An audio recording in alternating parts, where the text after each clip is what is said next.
नरोत्तम मिश्रा क्या डर चुके हैं? क्या नरोत्तम मिश्रा को ये एहसास हो रहा है कि भारतीय जनता पार्टी कहीं उन्हें मौका ना दे? क्या नरोत्तम मिश्रा बीजेपी पर दबाव बनाने की कोशिश कर रहे हैं? ऐसा क्यों कहा जा रहा है? इसके पीछे एक बड़ी वजह है और वजह है नामांकन फॉर्म। दरअसल नरोत्तम मिश्रा ने नामांकन फॉर्म खरीद लिया है, लेकिन अब तक भारतीय जनता पार्टी ने औपचारिक रूप से कोई भी प्रत्याशी का नाम ऐलान नहीं किया है। लिस्ट तो मध्य प्रदेश से दिल्ली पहुंच चुकी है, लेकिन अभी तक ऐलान नहीं हुआ है कि दतिया विधानसभा सीट पर उपचुनाव में कौन उतरेगा। नरोत्तम मिश्रा ही होंगे या फिर किसी और को बीजेपी मौका देगी? इस बीच में फॉर्म खरीदना ये बड़ा सवाल खड़े कर देता है। और वहीं दूसरी तरफ कांग्रेस पार्टी के अंदर बड़े बड़े फैसले लिए जा रहे हैं। कांग्रेस पार्टी ने पहली बार परिवारवाद को किनारे करते हुए ये रणनीति बनाई है कि मध्य प्रदेश में किस तरह से इस विधानसभा सीट को जीत लिया जाए। इसलिए राजेंद्र भारती के परिवार से इतर हटकर कई चेहरों को लेकर मंथन जारी है और खुद राजेंद्र भारती ये कहते हैं कि परिवार जरूरी नहीं है, आप एक ऐसे चेहरे को लाइए जो चुनाव जितवा सकता है, मैं उसका खुलकर समर्थन करूंगा। अब ऐसे में देखना होगा कि कांग्रेस से कौन आगे आएगा।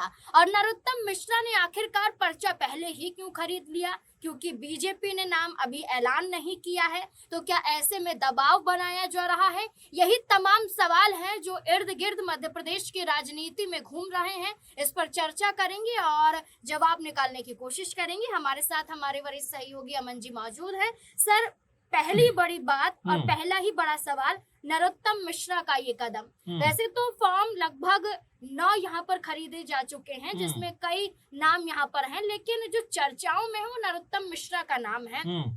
क्या लगता है कि नरोत्तम मिश्रा बीजेपी पर दबाव बना रहे हैं कि उनके अलावा कोई और विकल्प होना नहीं चाहिए? क्या लगता है? देखिए, बिल्कुल नाज़मीन, ज़ाहिर बात है कि नरोत्तम मिश्रा ने जिस तरह से जल्दबाजी में कहें या बिना पूछे कहें या बिना अनुमति के कहें फॉर्म तो खरीद लिया है। क्या बीजेपी की तरफ से उनको इशारा मिला है कि भई आप फॉर्म खरीद लीजिए? अभी तक इसकी कोई भी चर्चा नहीं है, क्योंकि कैलाश विजयवर्गीय जो बीजेपी के एक और बड़े नेता हैं, अभी मंत्री भी हैं मोहन यादव सरकार में, वो ये बात कहते हुए नज़र आए थे कि कई नामों पर मंथन चल रहा है और ये तय नहीं है कि नरोत्तम मिश्रा को ही एक तरीके से यहाँ पर उतारा जाएगा। अब आप देखेंगे कि जिस तरह नरोत्तम मिश्रा ने पर्चा तो खरीदा, जिस तरह से उन्होंने ये तो बताया कि वो चुनाव लड़ने को आतुर भी हैं, उत्सुक भी हैं, लेकिन क्या बीजेपी की तरफ से हरी झंडी उनको मिल पाएगी? अपने आप में बड़ा सवाल है। और क्या बीजेपी के पास में उनके अलावा भी कुछ और नाम हैं जिनके ऊपर मंथन चल रहा है, या ये मानकर चला जाए कि नरोत्तम मिश्रा को ही वो चुनाव में उतारेंगे? अभी इसको लेकर बीजेपी की तरफ से कुछ भी नहीं कहा गया है। भाजपा के जो मध्य प्रदेश इकाई के अध्यक्ष हैं हेमंत खंडेलवाल, उन्होंने भी अभी तक स्पष्ट नहीं किया है कि आखिर क्या कुछ होने वाला है। लेकिन अब हम पर्चे भरने की तारीख की बात करें या जो नामांकन प्रक्रिया की बात करें, 13 जुलाई तक ये प्रक्रिया दिखाई पड़ती है और 3-4 दिन का वक्त रह गया है। ऐसे में अब तक नरोत्तम मिश्रा समेत किसी ने भी अपना पर्चा दाखिल नहीं किया है। तो क्या सब इस फिराक में लगे हुए हैं कि बीजेपी को पहले देख लेते हैं कि क्या नरोत्तम मिश्रा ही चुनावी मैदान में उतरेंगे या कोई और भी नाम यहाँ से आ सकता है, उसके बाद वो अपनी रणनीति बनाते हुए दिखाई पड़ेंगे। दूसरी बात जो आप कर रहे थे कि कांग्रेस पार्टी क्या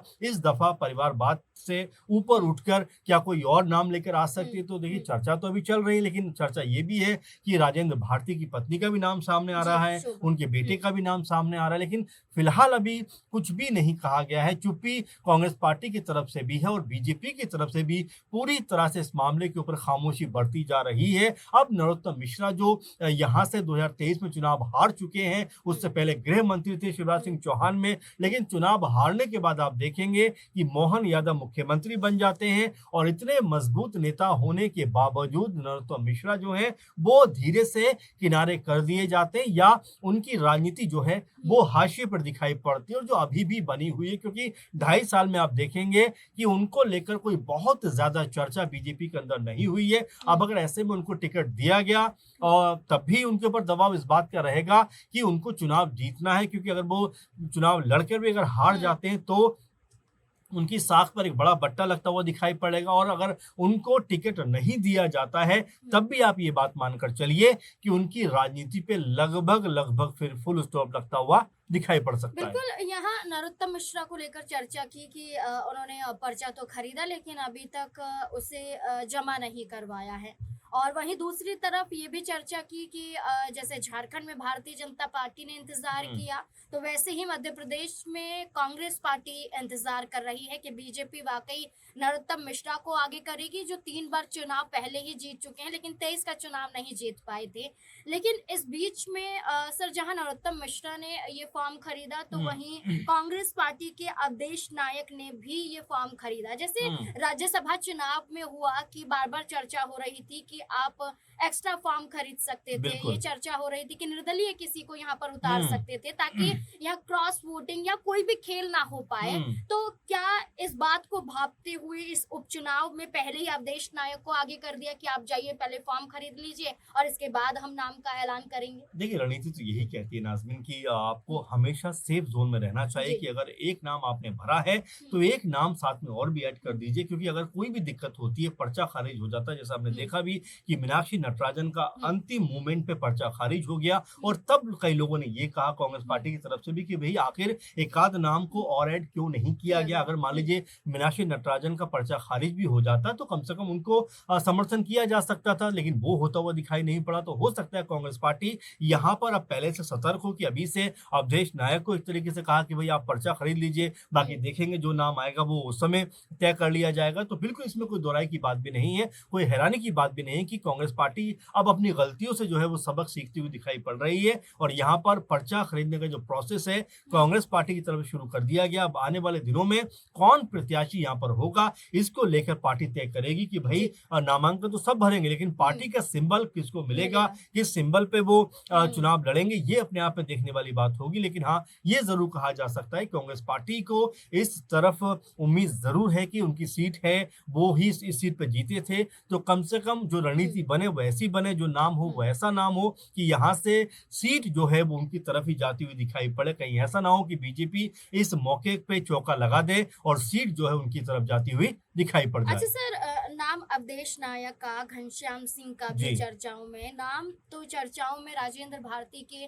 बेटे का भी और पत्नी का भी था, हुँ, लेकिन राजेंद्र भारती ने कहा कि परिवार से कोई चेहरा हो ये ज़रूरी नहीं है, आप कांग्रेस पार्टी के अंदर से किसी को भी आगे कर सकते हुँ, हैं जो संगठन को और पार्टी को मजबूत करे। जी। अब ऐसे में ये ऐलान किया गया, वहीं क्या जीतू पटवारी भी हुँ, विधानसभा चुनाव में हार गए थे। हुँ। क्या ये नहीं लगता है कि कांग्रेस पार्टी जीतू पटवारी को भी मौका दे सकती थी? देखिए जीतू पटवारी हुँ, को लेकर बड़ा इसमें मामला हुँ, फँसा हुआ सा दिखाई हुँ, पड़ता है कांग्रेस पार्टी के अंदर। आप देखेंगे जब हुँ, से मीनाक्षी नटराजन वाला मामला हुआ उसके बाद से हुँ, लगातार वो हाशिए पर चल रहे हैं और कई जगह पर ये भी हुँ, खबरें थी कि कहीं उन्हीं की कह सकते हैं कि ये गलती की वजह से तो हुँ, पर्चा लीक लीक नहीं नहीं हुआ हुआ। बल्कि बीजेपी के तमाम नेताओं ने यहाँ तक हुँ, कहा कि कांग्रेस पार्टी के ही कोई लीडर हैं जिनकी वजह से ये पर्चा खारिज हुआ है क्योंकि हमें तो मामला पता नहीं था, हुँ, उनकी तरफ से बताया गया और जब हमने ये मामला हुँ, सामने रखा, उसके बाद में मीनाक्षी नटराजन का जो पर्चा है वो हुँ, खारिज होता हुआ दिखाई पड़ा। तो इसी बात को लेकर लगातार चर्चाएँ हैं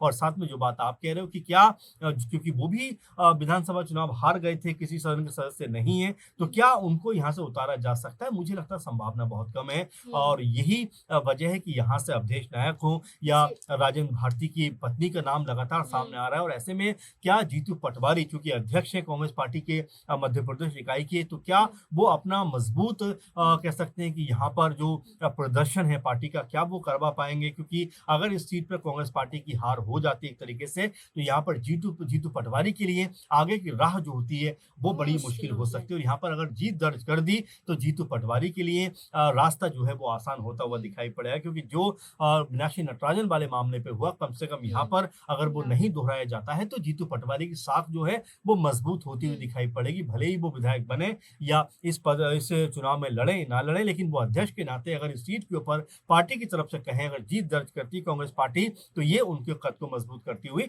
नजर आएगी। बिल्कुल, अब यही देखना होगा कि जहाँ एक तरफ नरोत्तम मिश्रा का नाम है, तो दूसरी तरफ अवधेश नायक का नाम है, तो तीसरी तरफ तरफ आजाद समाज पार्टी के दामोदर यादव का नाम है, उन्होंने भी पर्चा खरीद लिया है। अब देखना होगा कि जब जमा करने की बारी आएगी और जब ऐलान होने की बारी आएगी तो बीजेपी किस नाम को आगे करती है, कांग्रेस किस नाम को आगे करती है, क्योंकि आजाद समाज पार्टी के जरिए तो दामोदर यादव का नाम लगभग फाइनल ही मान लिया गया है, यानी कि वही चुनाव में उतरेंगे।